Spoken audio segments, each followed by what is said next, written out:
So I'm going to go ahead and get started, and I'm going to try and make time for Q&A, and then I'm going to be hanging around in the lobby after this. So yeah, anyway, let's get started. Where's my build? I think that we've all had to deal with clients in some way, shape, or form, or we've heard about it.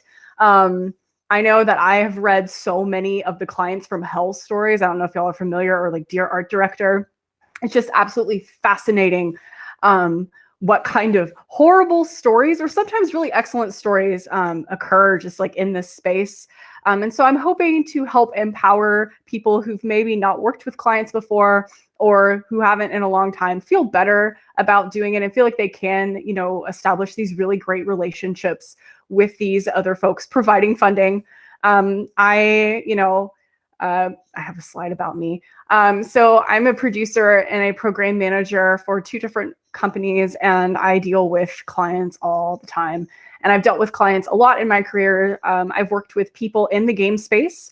So I've worked with PBS's digital department, and then I've also worked with people who have never played a game or who only know a little bit about games. So like Scholastic, a couple of universities in Wisconsin where I'm located, all sorts of different places with different knowledge. And really at the end of the day, I think that being able to understand how to communicate with clients and be able to advocate for the team is really, really important.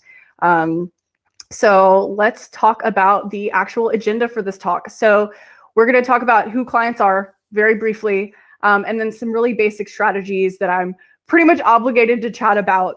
And then we're going to dive into, types of clients. So really understanding like these different archetypes and communication styles, and then dig into the challenges you may face and how you can kind of solve for those challenges. And then I'm going to walk you through a really simple problem solving, strategy, and then talk about how to say no. And if we have time at the end, I have a couple of case studies based off of real scenarios here. And again, I want to preface this by saying I am not the expert in client management, but I have done my fair share. And so a lot of this is based off of just my personal experience. Some of it may not be helpful or applicable to you, but I hope you can walk away with at least 1 or 2 new skills or things to think about. So let us get started. So who are clients? Typically, these are going to be people who are buying or receiving some kind of service or good. Again, we always think about kind of like the clients from hell, oh my God. But there also could be really, really great people. And I like to encourage my team to think about clients as, people who are invested because they do care, even if they aren't caring about the same things that we're caring about. So these are stakeholders. They've invested time and money and energy. And also sometimes this is going to be like their career path, or rather, they're going to be using this as a way to further their career development, and we want to help them. They're also team members. Sometimes they may actually be doing work on the project as well. And then they're also a potential future business partner, maybe. One of the things that I really like to encourage people to think about as well is that you can develop these long-term relationships with clients and then give your company, a pretty steady revenue source. When I was working at Filament Games, before I was working at Dry Dock, we had a couple of clients like iCivics and Publications International that would come back year after year. And we were able to build such a wonderful relationship with them that it was some sort of security for us knowing that we would have some income, and we were working with really awesome people. But that's on the positive side. Going back to kind of the more negative side of things, we usually will think about like this kind of scenario here, which is the Biebens meddling matrix. And I do want to give some credit to Jesse Schell from Schell Games, who had this listed on a blog post he had. So credit where credit's due. But I really love it because it kind of explains like our stereotypical expectations of clients, and really clients at their worst, and really anyone at their worst, because anyone could really be a client. This idea that they are meddling or not meddling, and their involvement or lack of involvement leads to failure and success, and it fuels their thoughts. And then it becomes this very chaotic like cycle of, I need to meddle, but if I don't, things are going to happen. I meddled and it worked, but now I have to meddle even more. And it's just not really helpful. And so we want to actually try and prevent this as much as we can. We want clients to be involved, but not meddling. And again, this is where I encourage kind of positive thought process about them. Like just, they're on our side, even if we don't agree on everything. So here are, I'm going to go over some standard tips. Some of them are going to be pretty obvious, and then we're going to get into, again, the stuff that I feel really passionate about. The first thing I'm obligated to tell you, though, is you need to have a contract. You need to get a contract, absolutely. And again, kind of 101, this is a one-on-one talk. But I really, really encourage you to get a contract, not only to protect your team, but also just to protect your time and your emotional wellness. Contracts range in types, but some that you're going to hear about are, master services agreements, MSAs. You might hear statement of works or quotes. You can reach out to an attorney and they can help you draft one of these. And depending on your business size, if you're really, really new and small, you can actually reach out to some places and they'll do some stuff pro bono with the expectation that you're going to probably use them in the future. But I really encourage you to get that contract and, get who's on the project on there, the timeline, the deliverables, the scope of the project. Just make sure that you are protected and you're also outlining expectations for your project, because that's going to be probably your producer or project manager, whoever kind of is in that role's biggest tool moving forward. And having a great, contract can make sure that you all don't have as much heartache later on. So I will actually go over all the tips now. So yeah, get a contract, timeline, scope, contacts, payment schedule, and then also, depending on the client, the approval process. We always like to make generous assumptions about our clients that they want to pay us, but it's just really nice to have that outlined just in case things get a little iffy. Other things I would encourage you to do is to establish boundaries with your client. And this is really important if you're working with people who are in different industries with different work-life expectations. As someone working with a client, like I'm just assuming in this instance, you are the main communicator here. You really want to, what I like to call, train the client to communicate in ways that are healthy and respect you and your team's time. So that means not emailing them on the weekends, because when you do that, it lets them know that you're available. And then they'll start emailing you, and then maybe you don't want them to, and then it turns into this really unhealthy cycle. You also want to think about where you're going to communicate. So Slack, is it just email? Are you going to have meetings? You want to think about who's on the call when you're communicating. Do you need everyone on the team? Is it a good use of their time? Do they even want to be there? That kind of thing. And then also talking about who does what, which kind of leads into my next point, which is just making sure you define your roles. And again, this can be very, very helpful in making and breaking a project. I really encourage you to sit down with your client and come up with something known as a feedback manager. And really, this person in this role is going to be the one point of contact on the client side that you actually ask about, like, for feedback. So if they're delivering feedback, it needs to come from them. If everyone on the client side is giving feedback, say there's a team, it really needs to be approved and come through this one person. And it can give you some ammo to push back in case there's lots of requests that are conflicting or don't make sense, or something you discussed ages ago. Another thing that I really encourage people to do is form routines. And the reason being for this is clients typically like predictability, but game development or any kind of development is not necessarily predictable. But being able to establish some kind of wins for you and your team can be helpful. So this might look like sending a report at the end of every sprint or at the end of every week or whatever time period. It could be establishing regular communication. It could be, syncing up on Slack, at the very beginning in the morning, just letting them know what's going on, just whatever is helpful for you. This is a chance for you to establish, again, your boundary, what is acceptable for you, so that the client can feel like they're involved, but also not be infringing on that time. And then last but not least, be realistic, which I misspelled, but that's okay. Essentially, just the whole classic, like, under promise, over deliver thing, but also, especially when you're working with newer teams and if you're doing in a work for hire environment where there's estimates involved, just be cognizant of how difficult it is to provide time estimates and how things come up. And so just try and manage the expectations of the client. So don't make absolutes when you can. I would say, we're expecting to have XYZ done by the end of the sprint. And then if you get it done, great. And if you have extra stuff done, even better. But just be really aware of not promising all the things under the sun to the client, just because more often than not, something comes up. But those are like your super foundational tips. And I think these are the ones that you'll see like everywhere online. So I did want to spend a little more time going over client like archetypes and communication styles, because this is something that I did not learn about until like 3 years into the industry, and I wish I had known. So let's talk about types of clients for a moment. So I like to base my client archetypes on something called DISC, which is what I like to call the corporate Myers-Briggs, but it's founded in a little more science, I believe. And what DISC does is it explains your professional communication style. And it also describes, what motivates you, ways to engage with someone, ways to get buy-in. It goes into everything from like body language to like how you're speaking. It's really interesting, and I highly encourage you look it up. Typically, you have to pay for this kind of thing, but there are lots of free quizzes online that more or less do the same. So DISC essentially stands for dominance, influence, steadiness, and conscientiousness. Yes.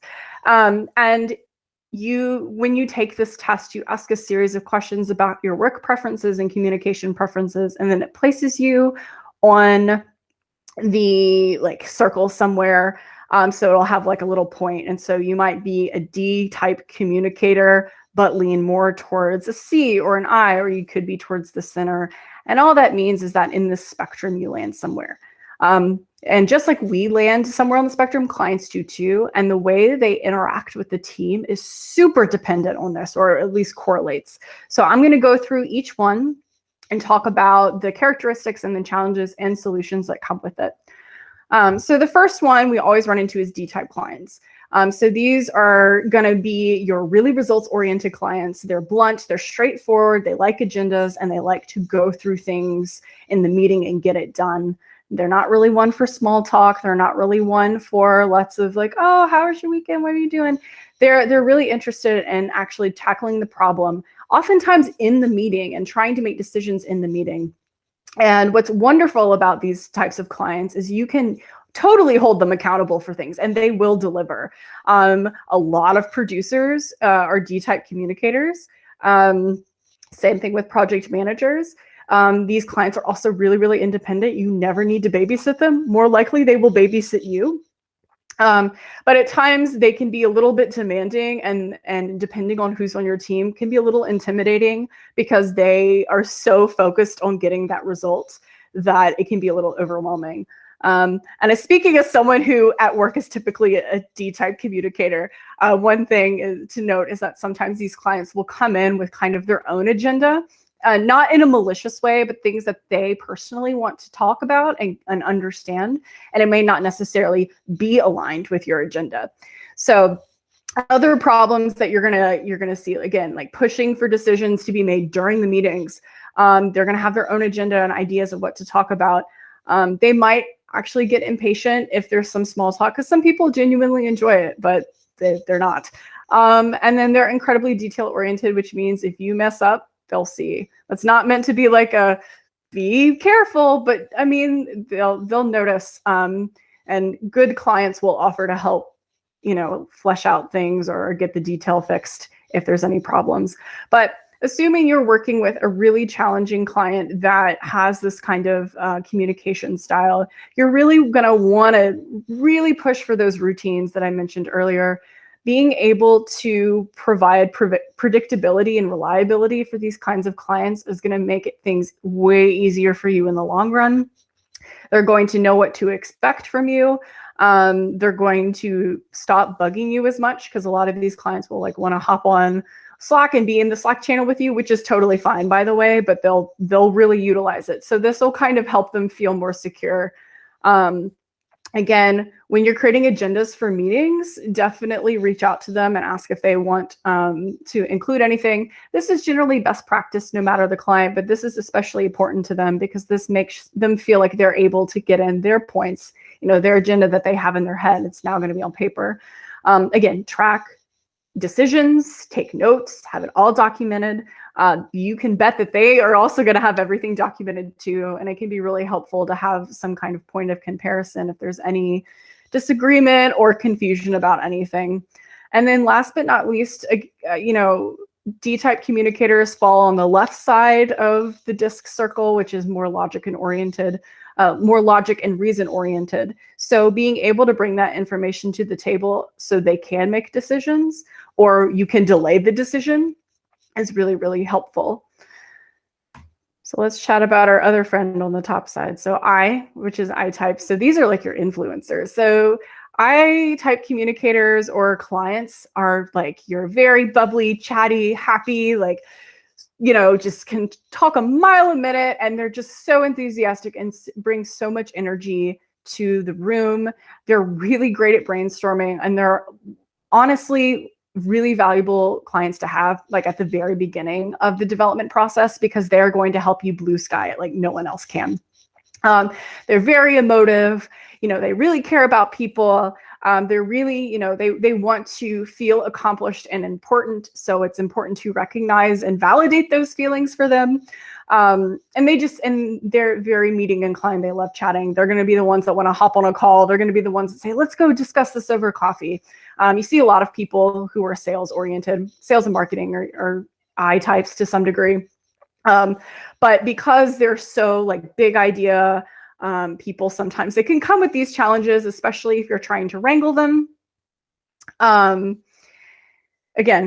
agendas are more of suggestions for them. They have a tendency to kind of wander into other topics and conversations, which can be helpful sometimes. So just be cognizant of that and try and rein them back in if things go too off the rails.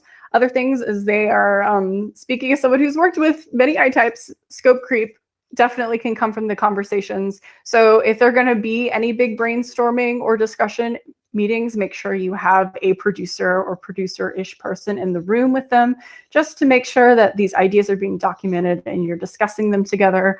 And then sometimes I-type clients are just less interested in certain parts of the project. So sometimes, and again, these are archetypes, they're not rules, so this is not always the case. But sometimes I-type clients will be really, really invested in very specific parts of the process and then just fall off the face of the earth until the next really important part. So it's really important to keep them involved. And so some ways I like to kind of tackle these challenges would be to schedule regular check-ins, like actual talking check-ins, because they typically feel better when it's a face-to-face interaction, or in this case, camera interaction. And then give them some like written notes in between, just because chances are they work with a D-type personality overall or communicator on their side. So giving them ammo to be able to talk about what you're working on is going to really help them advocate to their peers that what you're doing is helpful. Also, make sure you validate their ideas, and when they are way out of scope, suggest alternatives that are in the same spirit of what they want. So if someone's like, let's do an MMORPG, you're like, oh gosh. You might say, you know, I really love MMORPGs. I like how you can cooperate with other people. I wonder if in this project, because our scope's a little more limited, if we could focus on maybe more like intimate interactions with just a couple of people or one other person, just like try and like riff off their ideas a little bit and really feed off of their enthusiasm while keeping in mind scope. Again, ask them about their values and goals and what they do. Chances are they like talking about themselves, and they have really valuable knowledge to impart. But again, making them feel included and invested in different parts of the project is going to be really helpful. And last but not least, yeah, invite them to feedback sessions. They're also really great at that. I feel like I-type clients are just excellent at just lighting up a room, and they can find something positive to say about anything. So if your team feels really down, they're probably going to have some really excellent feedback that'll cheer them up. And then now we're going to move to S. So we're kind of moving in that clockwise motion here. So S-type clients are on the right side of with eyes, and that typically means that they're more people-oriented and emotion-oriented. And S-types are not super chatty and outgoing like the I-types, but instead S-type clients are really into, you know, process and making progress towards things. They like predictability, and they like feeling like they're part of a team and that their work is meaningful on a larger scale. A lot of times S-type clients are going to, even if there's just one of them, is going to have like a committee of peers that they go back and chat with. They really do well as repeat clients. If you can get like an S-type communicator client as a repeat client, you're going to do really well because they're going to understand how you work and they're going to thrive in that. They like clear expectations and deadlines. They're just generally very calm, chill people. With that being said, they're typically not going to want to make decisions in meetings. They are going to generally be really agreeable, but then want to spend some time talking with their team to make sure that everyone's values align. They're really into like group buy-in. And sometimes they can struggle with prioritizing and adopting new processes. And then last but not least, they want to feel like they're part of a team. So this is where, viewing the client as part of a team can be really helpful. With S-type clients, I really like to use meetings to explain problems and give them enough information so they can go back to their team and figure out a solution or what they want to do. I also like to provide clear expectations for them and really walk them through our process and answer any questions they have. A really great time to do this would be during a kickoff when you're going over the project requirements. Just kind of explaining how feedback works and when to give feedback can be really helpful. And they might also appreciate some hands-on training sessions. So if you're making a game, and they're not used to making a game, like explaining how to play the game in a really warm and caring way. If you're working with people who do know how to make games, like you say you're, being subcontracted by like a games client, in this instance, you might want to like sit down with them and just explain the feature and walk them through. And again, think of it as giving them information so they can advocate to their producer or their boss or whoever about the project, because oftentimes they're reporting to someone else, and having them as an advocate for your team on the inside is really, really helpful. And again, they're really receptive to feedback. They want to feel like part of the team. They're giving you feedback, so they're going to expect it as well. So just be really genuine with them and give them very like constructive, positive feedback when you can really make them team players for you in the long run. And then we've got our C-type clients. Oh my gosh. So C-type clients, or people with C-type communication styles, are going to be very detail and process oriented. They are going to be the ones that want to know all the information, and then they're going to come back and be an encyclopedia. They are really independent. They are very driven by facts and data. And they're really excited and energized by like understanding how everything fits together. And they're really invested in being seen as an expert in their field or in their particular discipline. And this can be really, really helpful when you are working on a project that you're less familiar with the tech, perhaps, or the art style, or just whatever, and they're in that discipline. They'll want to help you. And it's really, really awesome to have a client who's so interested in what you're doing. Again, though, this can come with some challenges. So they're going to want a lot of information in meetings. Like if you want to make any kind of decision, they're going to want to know all the facts. They're going to ask you tons of questions, and they might request some information at the end. Sometimes C-types can like have a problem that they see, and then they go off and try and solve it themselves and bring a solution when you and your team could have done that. And sometimes they might actually double check your work, which can be kind of demotivating for some team members. Again, sometimes C-type clients can be more invested in certain types or certain parts of a project. And they also want to feel like they bring valuable insight to that project, and can feel really alienated when whatever they're working on or what you're working on is not really their expertise. So what I like to do to try and get them to be advocates for our team is to essentially do a lot of research and bring a lot of information to each meeting. And if I don't know what I'm going to need, I just try and compile a list of documents that I can refer them to if they have questions, or I'll share information before the meeting. Just giving them extra time to prep. Same thing with S-types. Giving them extra time to prep before a meeting with you is going to make the meeting go way better. Also, if it's applicable or appropriate, have them actively contribute to the project in some way other than feedback. So an example of this might be if you're working on a tech project where you're updating an app for someone, having the particular client who programmed the original version, like sit down with your engineering team and maybe have like a little engineering book club and like work on stuff together could be helpful. Again, it kind of depends on your contract, but essentially treating them like an expert in their field and a resource is going to make them way more invested and happy to work with you. And again, ask them questions, acknowledge their experience, and make sure to involve them in key moments. And so those are the types, and I encourage you to look them up. They're really interesting and really helpful.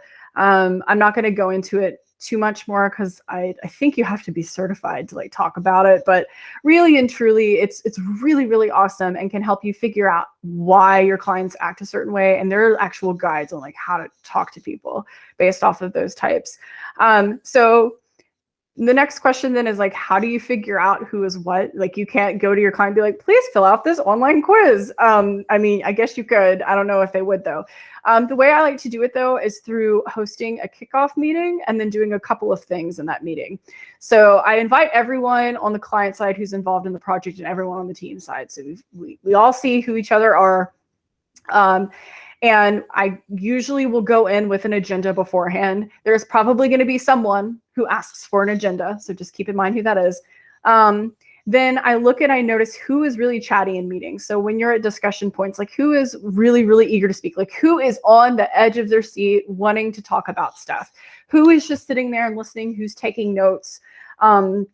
If try and have like a brainstorming session in the meeting, like who is leading the brainstorming. That's when you can usually find like the clients with the I-type personalities or communication styles really thriving. And then you'll see maybe some of your more introspective clients just sitting there and observing. When you have a bunch of them in one meeting room, it's really, really quiet, and you can kind of tell that you've got more C's and S's in the room. You can look at or see who is relying on research or data to make their points versus feelings, emotions, and like just ideas.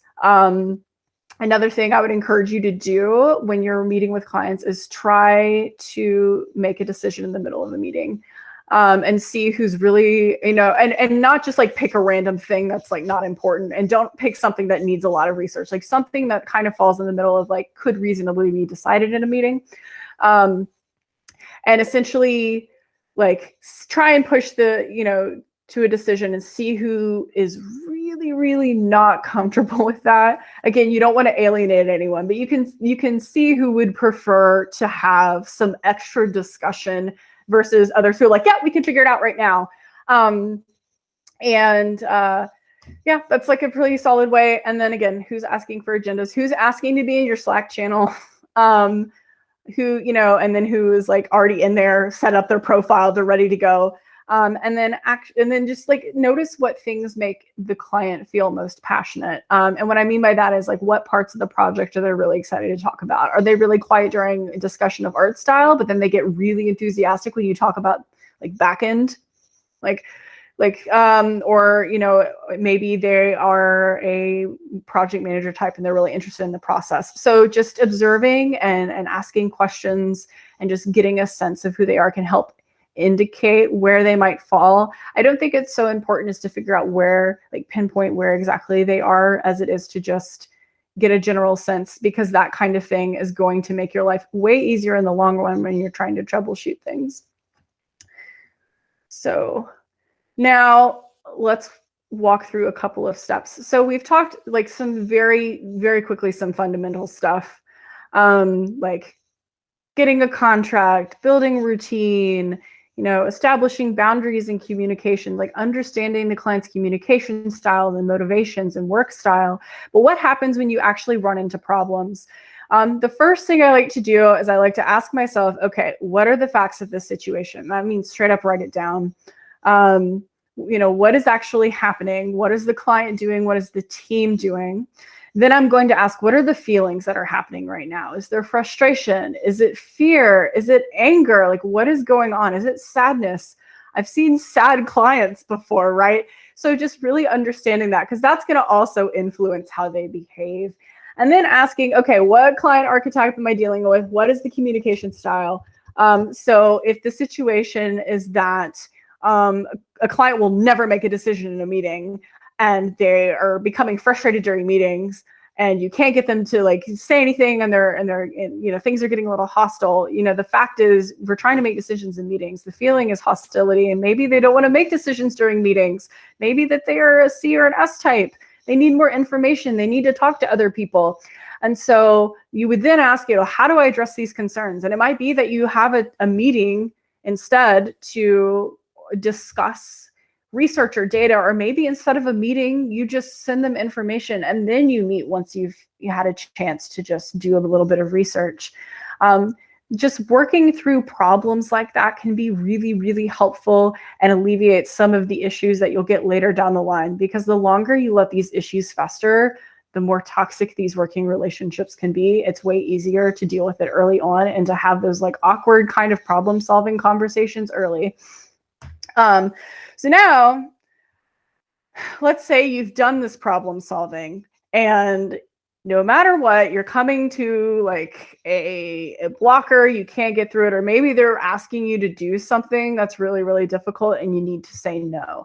And this feels like it would be pretty simple, but I feel like at least for people who are really early on in their career dealing with clients, it can be very scary to say no.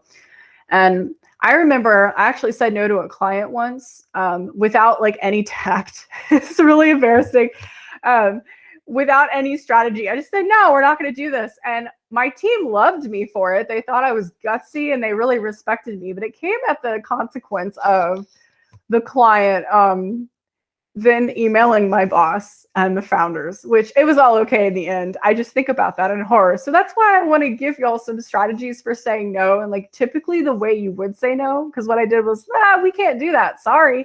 That's not how it works, unless you have like a really great relationship with them. But typically what I would do is I would start with team expertise. So I would say, okay, maybe the client, again, let's go back to the MMORPG here. What I might do is I might bring in the engineer to talk about the technical difficulties. Like maybe we are working with a C-type communicator, they're an engineer, or maybe a D-type as well. They really thrive on data and facts. So I might bring in that engineer to really go over like the technical challenges and how this would be really, really difficult. If they are an S or an I might talk about like player sentiment or like actual value of the work being done. Like it isn't that valuable, or like people are not going to really care for that. Just trying to appeal to the things that motivate them. And then that way, when you bring in people with expertise, they can actually have those conversations and answer the questions instead of having you as like a producer or whoever you are just playing middleman. That's no fun. The thing that I like to do the most is doing this is how it's going to impact the schedule. It's probably the number one thing that producers are told to do and really should do. So just saying like, hey, we love that feature too, but it's going to take 3 weeks and we don't have 3 weeks. What would you like to replace? Like, what do you want to switch out? And sometimes they'll say, absolutely nothing. And you're like, okay, we need to make the contract a little longer. And sometimes they'll be reasonable and switch it out. And sometimes they'll just be like, just kidding. So just having that conversation and really laying out, again, the facts of the situation, regardless of their communication or archetype, can be really helpful. And again, it gives them information so they can go back to their superior or whoever's kind of managing them and give them really helpful information and make them feel more confident in advocating for you. But if that doesn't work, the thing you can do, which is not something I normally would recommend, this is usually my last choice, is to go to them and be like, this is what the contract says, or this is what the notes say, and they point to the documentation. It has to be done pretty tactfully because it can come off as really aggressive and uncooperative. However, sometimes with the last straw, that's what you need to do. Or if someone's not been involved in the project, just having a gentle conversation with them and saying, hey, remember we talked about this? Do you still want to do this? Because this is how it's written here. We can change it, but this is how it's going to change. And that's how I would normally say no. But yeah, so now let's go and do another little fun thing. So case studies. So these 2 case studies are based off of actual situations that happened. So we're going to work through these. I think we have a little time. Yeah, I'm going to stop at 45. So we've got about 10 minutes or so to go through these. There's just 2. So the first case study I like to call Where's Waldo? So in this situation, there was a client. She joined the kickoff. She was really enthusiastic and had lots of really great ideas. She, was really complimentary of the team, and she talked about her experience a lot, and she was really interested in, the visuals of the game, and she had lots of ideas about how things would work. And it was really exciting. She provided so much information and was really great with brainstorming. But as time went on and as meetings went on, she became a little less invested, seemed a little sad, and then it kind of dropped off the face of the earth for a little bit. And that was really difficult because when you're making something for someone, you want their input because you want it to be to their standards, to their qualities, aligned with their values, goals, etc. And eventually we got a hold of her, and she admitted she was kind of sad because she realized she couldn't really contribute very meaningfully, and she didn't know what to do. And it made us realize that we hadn't made her feel helpful. So going back through kind of those steps, what's the situation? So the situation is really enthusiastic client at the beginning, vanishes, comes back and says she feels pretty bad because she can't contribute. The feeling not very helpful, sad. What kind of archetype or communication style does this lend to? And this makes me think of maybe an I or an S or some combination thereof, because she was really energetic and great in those initial meetings. She was excited. She was really all about emotions and ideas and just like, what are the possibilities? But then she also really talks about how she wants her work and input to be like impactful in a larger sense, on a team-wide sense. And so what I wound up doing was creating very specific little homework things for her to do that were aligned with her interests. So she was, I got to know her during the kickoff. I learned that she was a musician. So I said, maybe you can, sit down and meet with our audio person and talk about music. She's just felt better and became more involved in just being more intentional with how we wanted her to be on the project. Really, really helped her feel better. And then she wound up being a really good friend afterwards. And she became a repeat client as well. But just thinking about what motivates her and just giving her that little piece of making her feel valuable really helped. And that's kind of, I feel like, one of the easier ones. This next one is a little tough. So I'm going to break it down for y'all. So this was a client I dealt with for many years. And I want to tell you, it had a totally good ending. We're all good, but it was really challenging because the project started before I joined. And so there was a client that had like a main point of contact and then like 20 other people. And as time went on, they kept adding more and more people to the meetings, and then increasing meetings to twice a day. So there were 10 meetings a week. And feedback would come through random people, sometimes on Slack, sometimes on email. And the main contact demanded a lot of time, like extra reports, all sorts of just like extra deliverables we had never talked about. And they brought in an art director who, really wanted to problem solve and would just show up with solutions to problems we, weren't even planning to think about until later in development. The dev team was completely demoralized. They were behind schedule, couldn't, move forward, just really upset. And so I was kind of brought on to help figure out what the heck was going on. So if we go back to our, process of figuring out the facts, the feelings, and the archetype, I think of, okay, so the facts are we've got a ton of people involved. That's a fact. We've got increased meetings. And that seems like that's being used to address some kind of problem. We have a new person who's trying to solve problems. And then we've got the main person asking for extra deliverables. It sounds like there's a weird communication thing happening here. And then the anger and frustration was just, fueling this and becoming a really toxic cycle. So you had the client who's really upset about this lack of something, which might have been communication, right? And then the team was frustrated because they were in meetings all the time. They couldn't do anything. And then they would be asked, why don't you have this done? Like, well, we're meeting with you every day, twice a day. So that helped me kind of figure out, okay, so we've got a client who wants stuff to get done and they want to be in meetings. And my thought process was there may be a D-type communicator. You know, they like meetings, they like getting to the point, they want stuff, they're very like results driven.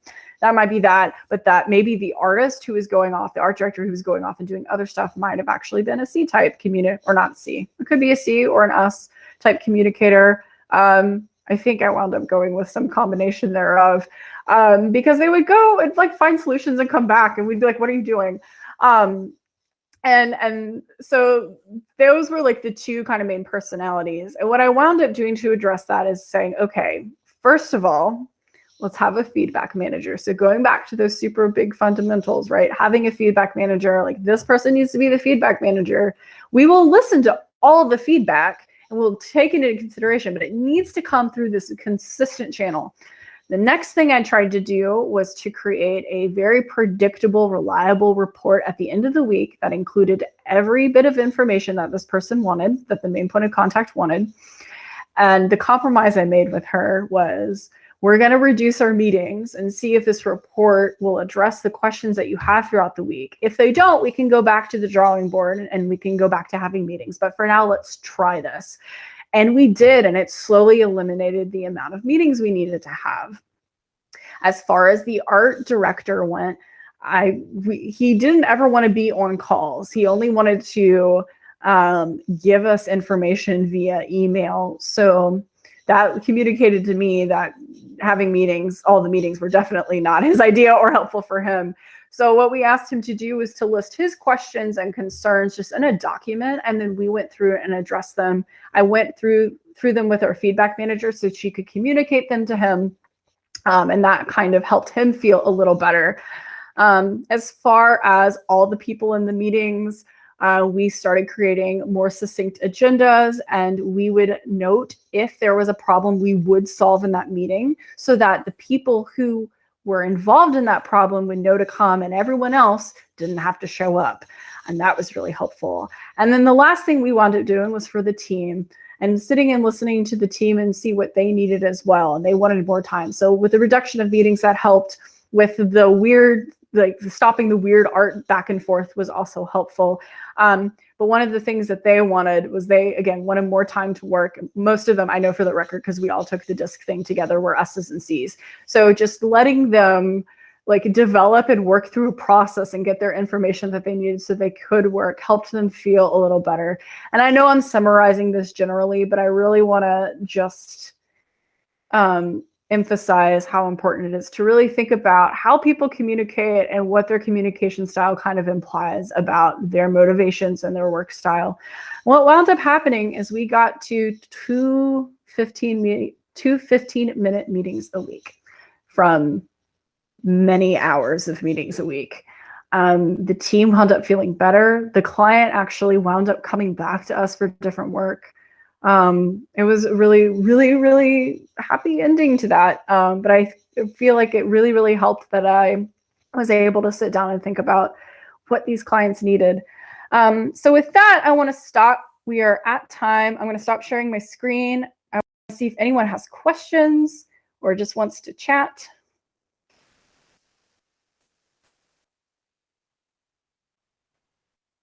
Hi. Hey. So I was wondering if you had any advice for our particular situation. Sure. So in this case, the client is an IP holder. Okay. And it's the type of IP holder that you cannot argue with or your career will be over. Okay. Yeah. And so we've just this last week, we did our first feedback session. We are recreating something from real life, and we did our first feedback session, and they came back with way more feedback than we were prepared for.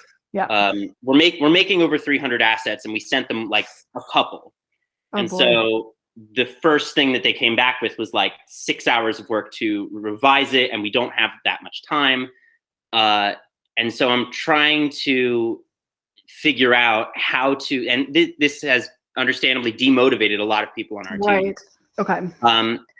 Now the other thing is, though, is it's a very one-sided relationship because they're not the ones paying us. It's a royalty publisher situation. Ooh. Okay. So we were all kind of like on edge about, how do we tactfully approach them about like, we cannot handle this amount of feedback. We're an indie company that you're not paying. We can't, do this. And nobody really knows what to do. Okay, so I might ask a couple of silly questions along the way. So first thing though I would do is go look at your contract and see what you're actually technically obligated to do. I know that this IP holder is like a big thing, but just put that aside for a moment. Just look at your contract and see if there's anything in there about feedback and approvals. And if there's not, that's fine, but just double check first before you do the next couple of things. So this is tricky, and this requires like trying to build a really trusting relationship with the client. But what I would do is I would say, hey, thank you so much for this feedback. I can tell you really, really care about this. We would love to be able to, incorporate your feedback. However, it's going to take X amount of time, and we only have Y amount of time to incorporate that. Would you rather us do this or that, whatever that is? Now, if there's no like schedule, that gets a little weird. And I don't know the specifics of your contract, but if there's we've sort of set, they said, when do you think you could have this done by? And we're like, well, October. And they're like, okay, I'm going to go away for 2 weeks and ask a billion, people above me if that's all right. And they're like, sounds good. So it's very nebulous. Right. Okay. So in that case, this is where I get like antsy, because I've been in a similar scenario, but they're not as like life ending. Like I've worked with a client that's like really big deal in a different industry, but in games, if they hated us, I'd be like, whatever. This is different. So again, so I would generally figure out, 300 assets. I don't know the different size. It might actually be worth estimating time for them. And that could be really, really hard. I don't know if you're familiar with PERT, P-E-R-T, but that can help. It's not perfect. Estimating time is an art form, I feel like. Right. It's just like thinking about that and then just like reducing this and then like being like, okay, this is how much time we think it's going to take. If you said October, then that's the time frame you have. And I would hope you had built feedback time back in there. Maybe. Okay. We had not built in enough this much feedback. Yeah. Okay. So in that case, then I would, go to, I'm just going to call them company. Be like, hey, company, thank you for your feedback.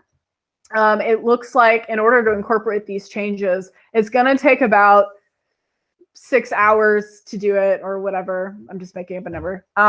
We had only budgeted for 3 hours of feedback for each batch. So we have a couple of options.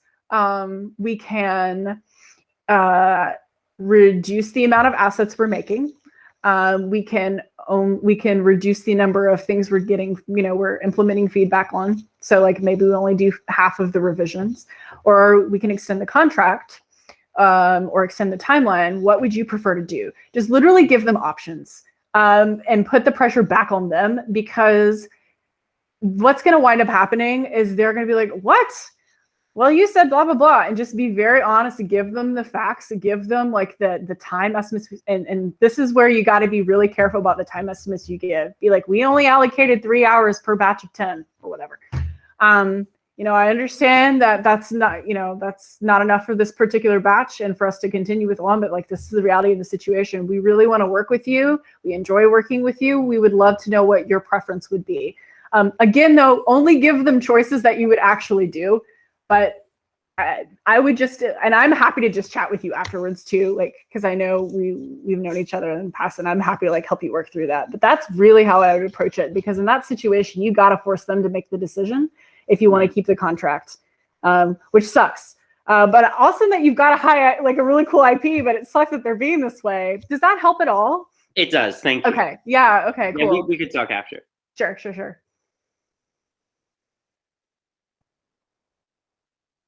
I don't know if there's anything else. Trying to think if there's any other tips I've learned. I think just keeping on, when it comes to tough clients, I've had some really horrible ones, for the record. I had one be like, you should work on the weekends. And I'm like, no. And others get mad that people have gone off for surgery and like health problems. And so I think, again, just trying to build some kind of like empathy with them can be helpful. But again, kind of in your situation that you were talking about, just like being realistic can help. It sounds like they might be more data driven perhaps. And so that would be a good approach. But again, y'all look up the disk stuff. It's very helpful. There's actually a really good chart. I didn't put it on here because I didn't want to just take a bunch of stuff. I already took the meddling matrix. But it actually will tell you how to persuade people based off of their disk profile. And if y'all look into it, I can find it and try and link it to people in the chat afterwards. But yeah, it can help you figure out how to be most persuasive for the different types. I know that I'm a DC, which is hilarious because I feel like I come off as an I, but I'm very task oriented. But yeah, any other questions? And if not, we can just peace out early. I'll give it a minute. Oh, thank you for the hearts and the stuff. Yeah, it's fun. I know that there's some really great work for hire studios here in Boston. And I was like, if they come, I hope they don't completely hate this because there are a lot of really great experienced folks who do this already. I just wanted to add a different perspective. But with that, let's just hang out in the lobby. Thank you again for joining. I know it's the end of the day. I hope you have a great rest of your weekend. See you tomorrow for those of you coming tomorrow. And if not, have a wonderful Sunday. Goodbye, y'all.